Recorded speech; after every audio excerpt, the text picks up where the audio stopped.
Last night was the 22nd time out of 85 games that we have scored 1 run or less, which is 25% of the time, which means every 1 out of 4 games we only score 1 run. This team should have more offensive than that. We have Juan Soto, Bo Bichette, and Francisco Lindor.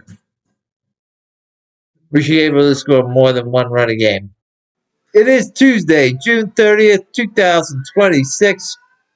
We're on the road north of the border in Toronto, Canada, in the Rogers Center, formerly known as the Sky Dome. About to play the mid-game versus the Toronto Blue Jays. I am the Mets head, talking all things New York Mets, with a preview of Game 86 versus the Blue Jays.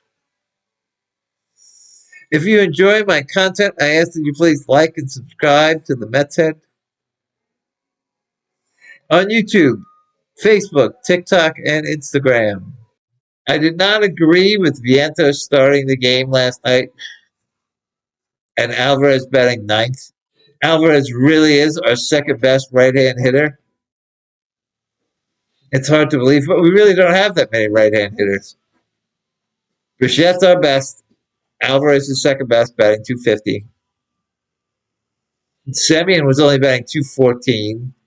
Torrens is batting 210.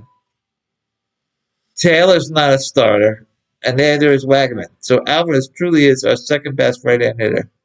Vientos is probably third with the amount of RBIs he puts up. But Vientos can't hit righties. So you really got to put Alvarez in a more crucial position in that lineup, I think. I think Vientos should have been benched for Mauricio to play. With Mauricio up, he should play versus every right-hand pitcher. You really don't know what you have in a guy. You got to give him opportunities to hit. And I don't think this Andy Green or the Mets organization is really worried about winning this year anymore. So you have to develop the players you've got. The only reason Mauricio, I think, should sit is if there's a good reason. It's a good matchup for somebody else. And Vientos is not showing he should be starting over Mauricio, in my opinion. Darling also questioned why Mauricio didn't start. He questioned why he didn't start over Beatty, but I think Beatty should be starting. It was Vientos who really should be the guy not to play. How about that first inning? What a comedy. Soto could have caught that ball, perhaps. But by playing it midway, it bounced past him, got to the wall, and then Ewing bobbled it, giving George Springer a Little League home run. I really don't think Soto should be in left field if you can help it. It also would protect him a bit from getting injured. After Springer's Little League home run, which really should have just been a single, if not an out, if you had a better outfielder. But then Manaea hit a guy and gave up a single, but got out of the inning. And he walked the leadoff hitter to start the second. But then he retired the next 8 in a row until Urias doubled off the scoreboard to lead off the fifth. Followed by a ground out, moving Urias to third, and Straw popped up in foul territory, but no one able to reach it, but Alvarez making a great attempt at it. That guy always seems to put his body on the line for this team. I don't know why so many people question him and say get rid of him. That's a gritty type of player you want to have on your team. And I also think he's developing into a leader on this team. And then Straw then got a sacrifice fly, putting us down 2-0. Manaea then got 2 out in the sixth before Lindor booted a ball. And then after a walk to Clement, Manaea was pulled. But I think it's probably a good decision if you're trying to win. Lindor was seen shouting, no, no, as they took Manaea out of the game. But I think that wasn't anger so much at him being removed as him being the reason why. Austin Warren came in and walked the leadoff hitter to load the bases, but then struck out Urias to end the inning. Lindor made up for his error in the bottom of the sixth with a leadoff home run of his own to bring us within one. Ewing was then hit by a pitch, but then caught stealing second. I see a lot of people overreacting about that. I like that he tried to steal. I wish he would have made it. He's an excellent base stealer in the minors. There's no reason to think he now just doesn't know how to steal bases. I think I saw a few different explanations, and I think the best explanation is these are major league catchers he's running against, major league pitchers. These are the best of the best. So perhaps he needs to make an adjustment when stealing bases. I'm not sure. I do wish we had our first base coach from last year because he seemed to be amazing with the way they stole bases. I was surprised to see Warren starting the eighth with Brazoban and Weaver fully rested, hadn't pitched the day before. He walked the leadoff hitter in front of Vladimir Guerrero, who singled, and Warren was pulled for Joey Gerber. Joey Gerber, you're down by one run in the eighth inning, and you don't bring in one of your best relievers? That's Andy Green not trying to play to win. And I've noticed that he's only managed, 4 games, and I've noticed he's making a lot of these moves where he's not playing to win. And I think that's probably because he's directed by the organization that we're not trying to win this year. Forget about winning. Just try to develop these players. Seeing that he is in player development. That all being said, Gerber got out of it. He retired the next 3 batters, striking out 2. And he was impressive, but it was not the right move to make. The message that sends to the team and to the league is that you're not really trying to win. If you're really trying to win, Weaver or Brassman should have been born in that position to keep it close. In the ninth, Young reached first base when the ball got stuck in the second baseman's glove, and Ewing walked, leaving it up to Vientos to try to tie the game. Do you realize he is third in RBIs on our team? He has more RBIs than Soto with runners on. And he is second in RBIs for us with runners in scoring position. So stop saying he's horrible and we need to get rid of him. He's still second or third in the team in RBIs. We would be worse without him. So accept him for who he is right now, a part-time player who can get hot and has a use and is also making under $1 million a year. Just accept him for who he is. We shouldn't get rid of him. Unless someone makes a good offer. Or if he gets hot and then you trade him while he's hot. Of course, he struck out. And then Mauricio also struck out. Yes, those two are playing badly. Neither is Beatty. Neither was Semien. But don't group Alvarez in that group. Alvarez has been decent. Semien has been just as bad as those other 3. And we're not trying to throw him out of the team. Even though I think you should be trying to trade him if you can, because he's old and he's making a lot of money. But if we look at the 5 of them, Mauricio, Beatty, Semien, Vientos, and Alvarez, you can see that Alvarez is better, significantly better than all of them. He's the only one with a positive WAR. He's got the highest average. I mean, the highest is Semien. He's batting .214. He's batting,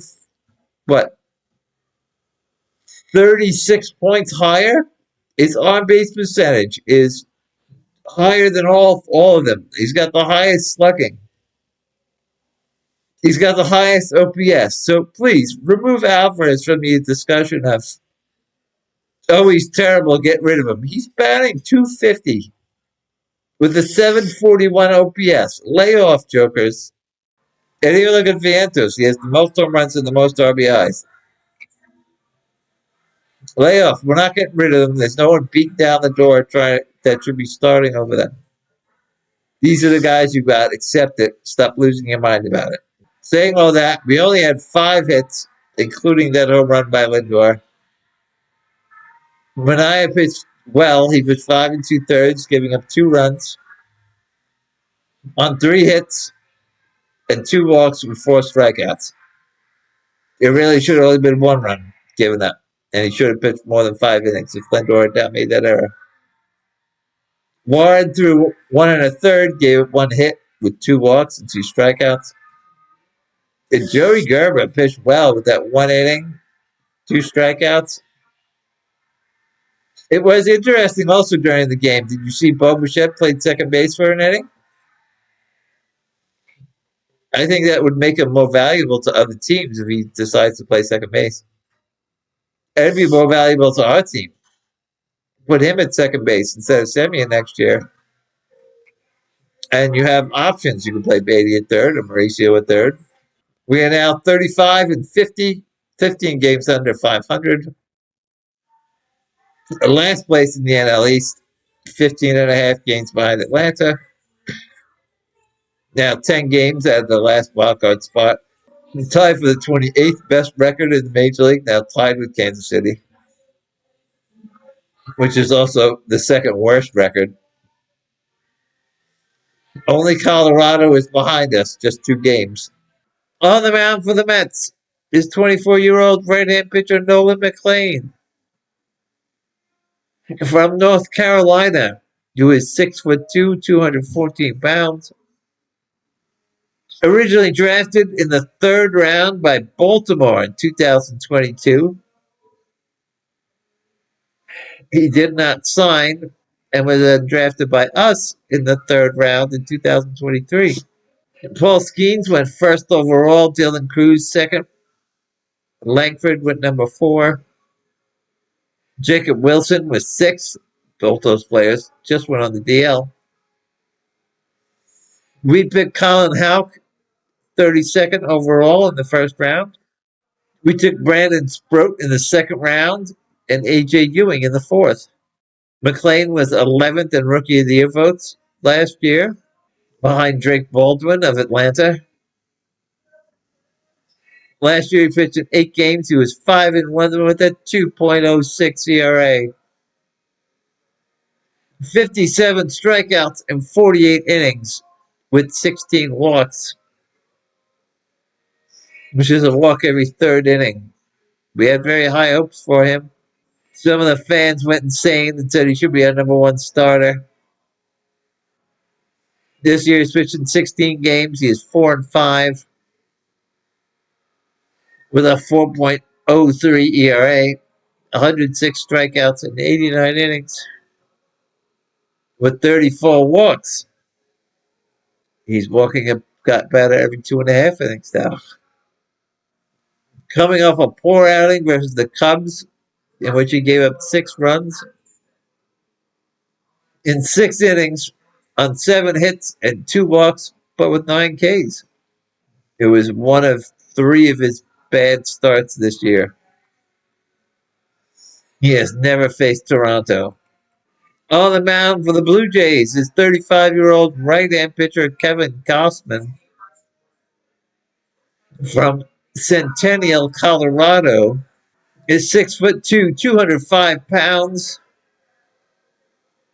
He spent 5+ years with the Orioles, went to Atlanta, Cincinnati, San Francisco, and now this is his 5th year with Toronto.